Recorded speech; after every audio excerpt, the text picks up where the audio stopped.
নমস্কার বন্ধুরা, তৃপ্তি কিচেনে আমাদের সকলকে স্বাগত। আজকের রেসিপি হচ্ছে চিকেন বিরিয়ানি। তো এখানে আমি চিকেনটাকে ম্যারিনেট করবো আদা রসুনের পেস্ট দিয়ে, এবং তাতে আমি সর্ষের তেল অ্যাড করেছি এবং জিরে, হলুদ গুঁড়ো, লঙ্কার গুঁড়ো, এবং এখানে আমি একটা গোটা বিরিয়ানি মশলা ব্যবহার করেছি, এবং এখানে আমি অর্ধেক করে করে ছোটো বোতলের হচ্ছে গোলাপ জল আর আতর জল কেওড়া জল দিয়ে দিয়েছি, এবং আতর অ্যাড করেছি, এবং পরিমাণ মতো চিনি অ্যাড করেছি। এটা অপশনাল, চিনিটা আপনারা দিতেও পারেন না দিতেও পারেন। দিয়ে আমি খুব ভালো করে ম্যারিনেট করে আধ ঘন্টা রাখবো। তো ততক্ষণে আমি এখানে চালটা সেদ্ধ করার জন্য বাসমতি চাল ব্যবহার করেছি। এখানে আমি চালেতে আমি তেজপাতা, এলাচ, দারচিনি দিয়ে দিয়েছি, এবং পরিমাণ মতো নুন দিয়ে চালটা ফুটে দিয়েছি। এবং বেরেস্তা করার জন্য এখানে আমি পরিমাণ মতো পেঁয়াজ, এখানে আমি 3টে ব্যবহার করেছি পেঁয়াজ, দিয়ে খুব ভালোভাবে বেরেস্তা করে নিচ্ছি। এবার তুলে নিয়ে আমি চিনিও অ্যাড করে দিয়েছি। দেখো আমার ভাতের চালটা ফুটেও গেছে।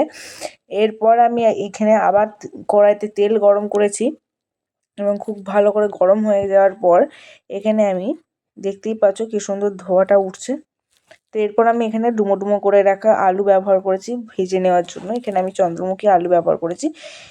সেক্ষেত্রে চন্দ্রমুখীর একটা সুফল হচ্ছে এটা খুব তাড়াতাড়ি সেদ্ধ হয়ে যায় ভাজলেই। তো এখানে আমি হলুদ আর নুন দিয়ে খুব ভালোভাবে ভেজে নিলাম আলুটা। এরপর ওখানে আর একটু তেল অ্যাড করে এখানে আমি এলাচ আর তেজপাতা ব্যবহার করে এখানে ম্যারিনেট করা চিকেনটা রেখে দিয়েছি, এবং চিকেন আমাদের এখানে রেডি হয়ে গেছে। তারপর এখানে আমি একটু জলেতে আতর, কেওড়া জল, তারপর মিঠা আতর, এই সমস্ত কিছু গোলাপ জল অ্যাড করেছি, এবং এখানে আমি প্রথমে ঘিয়ের লেয়ার দিয়ে তারপর একে একে আমি লেয়ারটা করে নিচ্ছি। তো তারপর লাস্টে পুরো আমি বেরেস্তা, তারপর বিরিয়ানি মশলা, ওই জলটা, এগুলো অ্যাড করে ঢাকনা দিয়ে দিয়েছি, এবং এখানে আমি 2টো ডিমও রেখে দিয়েছি। এখানে আমি মোটামুটি 25 মিনিট রেখে দিয়েছি, এবং আমাদের রেডি হয়ে গেছে বিরিয়ানি। টাটা।